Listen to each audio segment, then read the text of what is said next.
You left, blocked the number, changed the locks if you had to, maybe even moved to a different city just to be sure you'd never run into him.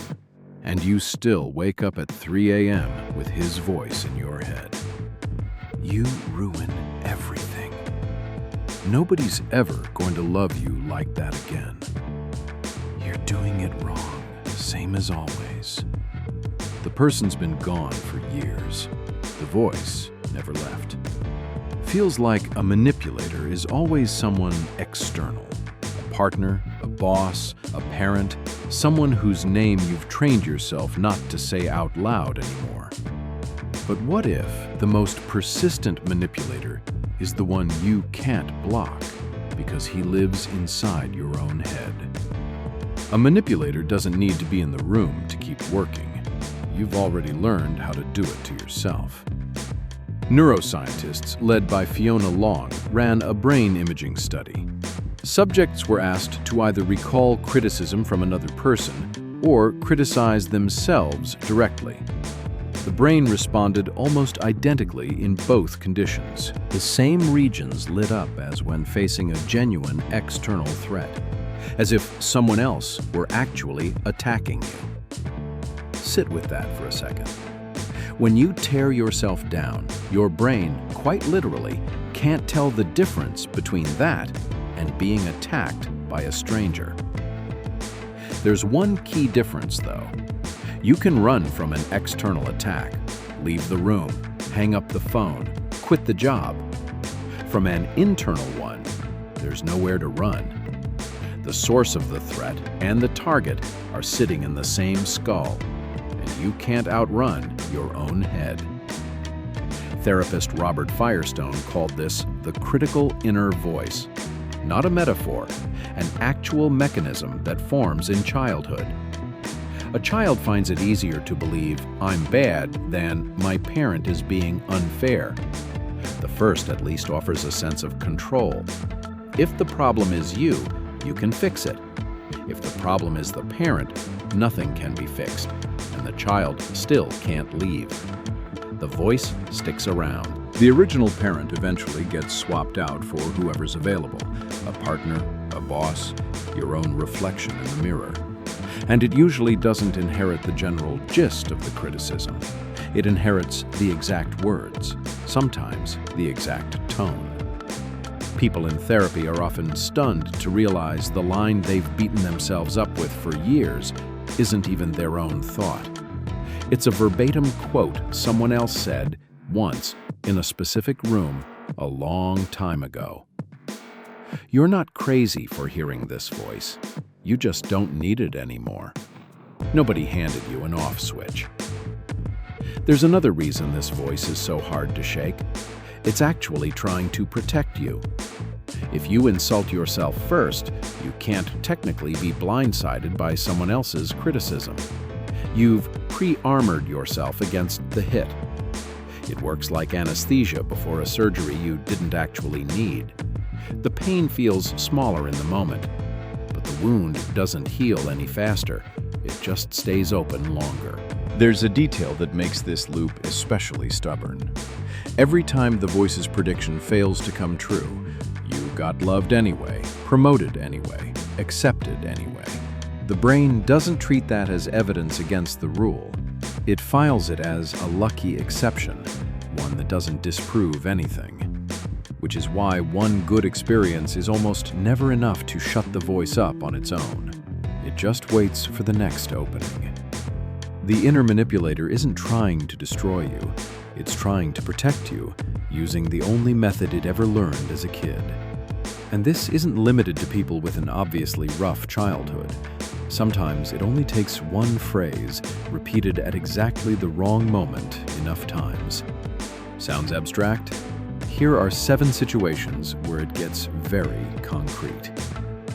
She left her partner 3 years ago. The relationship's long over, the apartment's split, his number's blocked on every app she owns. Every time she gets ready for a date with someone new, the same sentence plays in her head, word for word, same exact tone. Where do you think you're going dressed like that? Who'd even want you? She checks the mirror 3 times before leaving the house, adjusts something that was already fine, goes back to change even though the first outfit was great. He's gone. The voice still lives rent-free in her head, and it never misses a payment. He's in the habit of insulting himself before anyone else gets the chance. In interviews, with friends, even joking around with coworkers. I don't really know what I'm doing. Sorry, I'll probably say something dumb. I know I'm not the sharpest one here. From the outside, it reads as modesty. It's actually armor. If he's already said it about himself, nobody else can wound him with the same line. She grew up with a father for whom no grade was ever quite good enough. An A meant, why not an A+? Winning a competition meant, who came in second? Was it close? 30 years later, she gets a promotion at work. Her first thought isn't joy, it's, this is temporary. They'll figure out I can't actually do this soon enough. Her father's actual voice went quiet years ago. They barely talk. But she learned it so well she can run it herself now, no prompting required. She only noticed this in therapy. Good news scares her more than bad news does. Bad news is at least familiar. He was offered a department head position. After a week of thinking it over, he turned it down, invented some excuse about timing, even though he'd wanted exactly this for 3 years. What was actually looping in his head was one line: who do you think you are? He doesn't remember who said it to him first. He just remembers hearing it his whole life, from teachers, from an older sibling, and eventually from himself. Success turned out scarier than failure.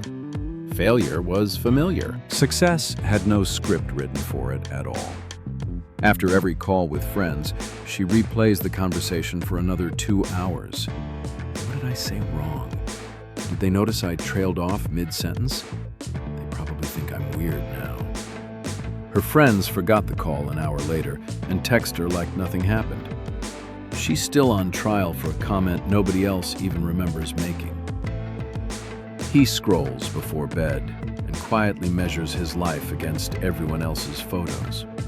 Not jealous out loud, just methodically collecting evidence that everyone else is doing better than him. With other people, he's patient and kind. A friend blows a deadline, he says, "Happens, you'll get it next time." He gives himself none of that same grace for the exact same mistake. That gap, how gentle he is with a friend, how brutal he is with himself, is the inner manipulator in its purest form. She got a diagnosis that required real rest and attention to her health. Her doctor was clear. Slow down. Take this seriously. Protect your energy. The voice in her head said something else. You're just looking for an excuse to be weak. Everyone else pushes through without special treatment.